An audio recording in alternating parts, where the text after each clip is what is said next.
তোমরা অনেকেই হয়তো পড়তে পড়তে বিভ্রাট হয়ে যাও, হয়তো মনোসংযোগ অন্যদিকে চলে যাওয়াটাও স্বাভাবিক, কারণ এটা সোশ্যাল মিডিয়ার যুগ, অনেক সময় চলে যায়। কিন্তু তারপরও তোমাদের মনকে নিয়ে আসতে হবে সেই বইয়ের জায়গায়, সেই একটা বদ্ধ ঘরের জায়গায়। তবেই তুমি তোমার স্বপ্নের কাণ্ডারি হতে পারবে।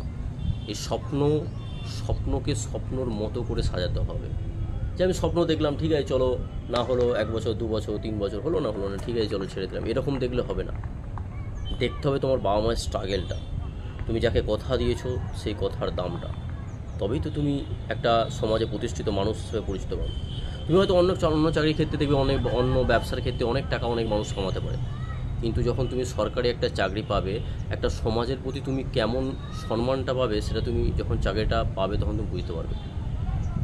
তখন তোমাকে সমাজ একটা অন্য চোখে দেখবে। সেই জায়গাটা তোমাকে করে দিতে হবে, সেই জায়গাটা তোমাকে করতে হবেই।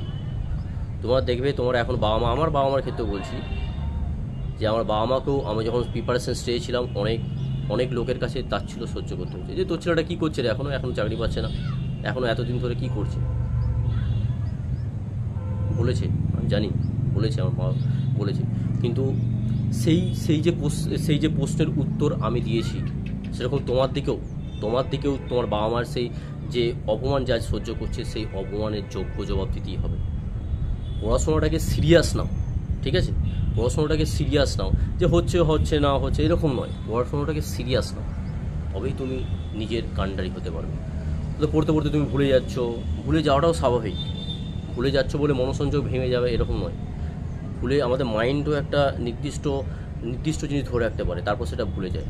কিন্তু সেটা যদি আবার তুমি রিভিশন দাও, এই যেমন বলাই একটা কথা যে বেস্ট পড়া হচ্ছে তুমি যে কোনো একটা বই পড়ো বা দুটো বই পড়ো, কিন্তু সেই দুটো বইকে 10 বার ধরে পড়ো বা 15 বার ধরে পড়ো বা 20 বার ধরে পড়ো, মানে বারবার রিভিশন দাও, তবেই তোমার সেই জিনিসটা মনে থাকবে, ঠিক আছে? তবেই তুমি সাকসেসফুল হবে। এই সমস্ত বই তো আমরা অনেক বাজারে দেখবে, বই দেখতে পাবে, কিন্তু তোমাদের আসল হচ্ছে তোমাকে রিভিশন দিতে হবে। বিভিন্ন রকম রিভিশন দিয়ে তোমার যে নিজের মধ্যে যে আত্মবিশ্বাস, সেটা জাগ্রত করতে হবে, তবেই তুমি পরীক্ষায় তো একটা সাকসেসফুল হতে পারবে। তো সবসময় বলছি, স্ট্রাগেলটা তোমার মনে রাখতে হবে, তোমার বাবা মার কথাটা মনে রাখতে হবে, তোমার কাছের মানুষ যে সমস্ত সাপোর্ট করছে সেই কথাগুলো তোমাকে মনে রাখতে হবে। তাহলে দেখবে তোমার পড়ার ইচ্ছাটা বাড়বে। তুমি যেটা যখন 2 ঘন্টা পড়ছিলে, সেটা তখন 4 ঘন্টা পড়ার ইচ্ছা জাগবে। কারণ এখন আর সুযোগ বেশি পাবে না। তুমি দেখতেই পাচ্ছ স্কুল সার্ভিসের ক্ষেত্রে খুবই, এসএসসির ক্ষেত্রে খুবই কন্ডিশন খারাপ। তো এখন সবথেকে যেটা বড় পরীক্ষা রয়েছে এখন সবাই বলতে পারো, সেটা হচ্ছে ওয়েস্ট বেঙ্গল পুলিশের ক্ষেত্রে এবং কেপি মানে পুলিশের ক্ষেত্রে, যেটা ওয়েস্ট বেঙ্গল পুলিশ এবং কলকাতা পুলিশের ক্ষেত্রে শুধুমাত্র এখন ভ্যাকেন্সি যথেষ্ট পরিমাণে প্রতি বছর বেরাচ্ছে। এবছর তো হয়তো জেনারেল ক্যান্ডিডেট ক্ষেত্রে, মানে যারা রেগুলার ক্যান্ডিডেট ক্ষেত্রে অনেকটা হচ্ছে, ওয়েস্ট বেঙ্গল পুলিশের ক্ষেত্রে অনেকটা সিট কম রয়েছে, কিন্তু যারা সিভিক রয়েছে বা হোমগার্ড রয়েছে, মানে তাদের ক্ষেত্রে অনেকটাই সুযোগ রয়েছে সিভিকের ক্ষেত্রে। কারণ কাট অফ দেখবে অনেকটাই কম হবে, সিভিকদের ক্ষেত্রে অনেকটাই কম হবে, জেনারেলের ক্ষেত্রে অনেকটাই বেশি হবে, কারণ অনেক সময় মানে খুব কম জেনারেলের ক্ষেত্রে ভ্যাকেন্সি বার করছে। কিন্তু কিছু করার নেই, সেটা তো আমরা পিআরবিকে আমরা কিছু বলতে পারি না, তিনি যেটা ভালো বুঝে সেটা করেছে। তো তার জন্য তোমাদের প্রিপারেশান জোর কদমে নাও, ঠিক আছে? ওই যে 1200 সিট বা যে 1500 সিট রয়েছে জেনারেলের ক্ষেত্রে, তার মধ্যে তোমাকে ঢুকতে হবে। আমিও জেনারেল কষ্ট আমি বুঝি, অনেক কাট অফ হয়, সেই কাট অফকেও তোমাকে ক্লিয়ার করতে হবে, তবেই তুমি তোমার মনে বলে তুমি জেনারেল হয়েছো, মানে তোমার মধ্যে আরও পোটেন্সিয়ালিটি রয়েছে, এটা ভাবতে হবে তোমাকে, তবেই তুমি আজ এই জায়গায় এসেছো। ওকে, তো ভালো করে তোমরা প্রিপারেশান নাও, ভালো করে তোমরা পড়ো, যা বাবা মা যখন রাস্তা দিয়ে যাবে যেমন মাথা উঁচু করে হেঁটে যেতে পারে। যখন সাকসেসফুল হবে তখন যেমন বাবা মা মাথা উঁচু করে রাস্তা দিয়ে হেঁটে যেতে পারে, সেই জন্য পড়ো, সেই সম্মানটা বাবা মাকে দেওয়ার জন্য পড়ো। এখন বাবা মা হয়তো অনেক অপমানিত হচ্ছে, কিছু করার নেই, কারণ আমি জানি অনেকেই হয়তো 2 বছর 5 বছর হয়তো 7 বছর পর্যন্ত প্রিপারেশান নিচ্ছে। এবার তো ভালো করেছে, একটা এসআইদের ক্ষেত্রে 27 থেকে 30 বছর করেছে, তো এটা অনেক সুযোগটা দিয়েছে। আবার যারা আগের বছর হয়তো 1 নম্বর 2 নম্বরের জন্য পাস করতে পারে, আমিও তো 1 নম্বরের জন্য আগের বার এসআইটা হয়নি, তো মানে যে মেনের যে কাট অফ ছিল সেই মেনের কাট অফ আমি 1 নম্বরের জন্য ক্লিয়ার করতে পারি না। তো যাও, আমি ভালো একটা জব পেয়েছি জানো তো, অয়েল সাপোর্টার, খুব সুখের জব একটা।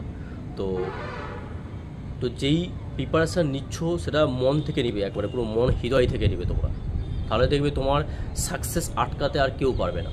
ওকে, তো ভালো করে রিভিশন দাও, ভালো করে পড়ো, ভালো করে বইগুলো ফলো করো, ভালো করে এক্সারসাইজ করো, তাহলে দেখবে তোমাকে আর কেউ আটকাতে পারবে না। আর মাত্র তো হয়তো 2 মাস 3 মাস পর হয়তো আগস্ট বা সেপ্টেম্বরের দিকে হয়তো তোমাদের প্রিলিমিনারি পরীক্ষা হওয়ার সম্ভাবনা রয়েছে। তো তারপর দেখবে তোমরা, তারপর আবার 2 মাস পর, হয়তো 2 মাস পর 3 মাস পর তোমাদের পিএমটি বা পিইটি টেস্ট হবে। তারপর তো মেন পরীক্ষা আছে, তারপর ইন্টারভিউ। 4টে তোমাদের ধাপ রয়েছে, মানে এসআইদের ক্ষেত্রে। আর কনস্টেবলদের ক্ষেত্রে তো এবারে একটাই করেছে, মানে একটা ধাপের পর তারপর হচ্ছে তোমাদের পিএমটি টেস্ট আর ইন্টারভিউ করেছে। আর কলকাতা পুলিশের ক্ষেত্রে সেই 4টে ধাপই রয়েছে। তো যার যেটা ধাপ রয়েছে সেই ধাপগুলো তোমরা পুরো ভালোভাবে, মানে যেভাবে সিলেবাস রয়েছে সেই সিলেবাস অনুসারে পড়তে থাকো, তাহলে তোমাকে আর কেউ আটকাতে পারবে না। সিলেবাস ধরে ধরে পড়াটাও জরুরি। এই বিশেষ করে আমাদের ওয়্যারলেস অপারেটরের ক্ষেত্রে সিলেবাসটা তো অনেকটা আলাদা রকম ছিল, মানে কম্পিটিটিভ এক্সামের তো আমি প্রিপারেশন নিয়েছি, তারপর যে মেনের যে সিলেবাসটা ছিল অনেকটা আলাদা। তো এই জন্য তোমাকে পরীক্ষায় সাফল্য লাভ হওয়ার জন্য, মানে সফলতা পাওয়ার জন্য তোমাদের সিলেবাস ধরে ধরে পড়াটা জরুরি। জিকে রয়েছে তোমাদের 25 নম্বর, তার মধ্যে অনেক রকম বই রয়েছে, মানে অনেক হিস্ট্রি, জিওগ্রাফি, তো সেই সমস্ত বই তোমাদের পড়তে হবে। তবে ডব্লিউএসএস ম্যানুয়ালটা পড়ো, দেখবে ঠিক হয়ে যাবে তোমাদের। তারপর আমি বললাম যে ম্যাথের জন্য তোমরা সুবীর দাস স্যারের বইটা পড়ো, খুব সুন্দরভাবে করা রয়েছে অঙ্কগুলো, এবং রিজনের জন্য সুবীর দাস স্যারের বইটা পড়ো। তো এগুলো করো, করতে থাকো, তাহলেই দেখবে তোমাদের মধ্যে সেই পোটেনশিয়ালটি বেড়ে যাবে। এবং নোটস করো, নোটস পড়ো, বিভিন্ন রকমভাবে তোমার স্ট্র্যাটেজি তৈরি করো, নিজেকে নিজের মতো করে তৈরি করো। ওকে, তাহলেই হবে।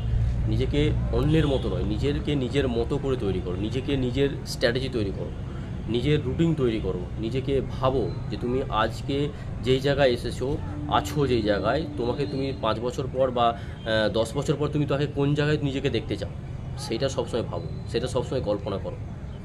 আমরা যখন প্রিপারেশন স্টেজে ছিলাম এই কথাগুলো ভাবতাম, হয়তো অন্য একদিন আমার চোখে জলও পড়ে যেত, কারণ তখন প্রিপারেশন স্টেজে রয়েছি, যে আমাদের ভবিষ্যৎ, যে আমরা 5 বছর পর আমি কী করব, সেইগুলো কী করব, সেই সমস্ত কথা আমি চিন্তা করতাম। তোমরাও করো, আমি জানি ওই চিন্তা করো, কারণ এই প্রিপারেশন স্টেজটা এটা।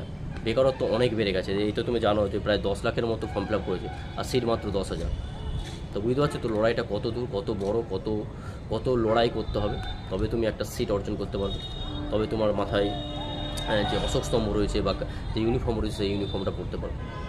তো লড়াইটা এমনভাবে করো যেমন তোমাকে কেউ আর আটকাতে না পারে। তোমাকে পুরো নিজেকে খুলে দাও, নিজের উজাড় করে দিয়ে পড়াশোনা করো। পড়াশোনায় একমাত্র এডুকেশনই একমাত্র মানুষকে সঠিক জায়গায় নিয়ে যেতে পারে। ওকে, এডুকেশনটাই হচ্ছে সবথেকে বড় জরুরি। ওকে ওকে চলো, আরও ভিডিও আনছি, আরও অনেক রকম এরকম ভিডিও আনবো, টিপস নিয়ে ভিডিও আনবো, অনেক রকম ভিডিও আসছে। তো তোমরা চ্যানেলটা ফলো করো। ওকে, অসংখ্য ধন্যবাদ।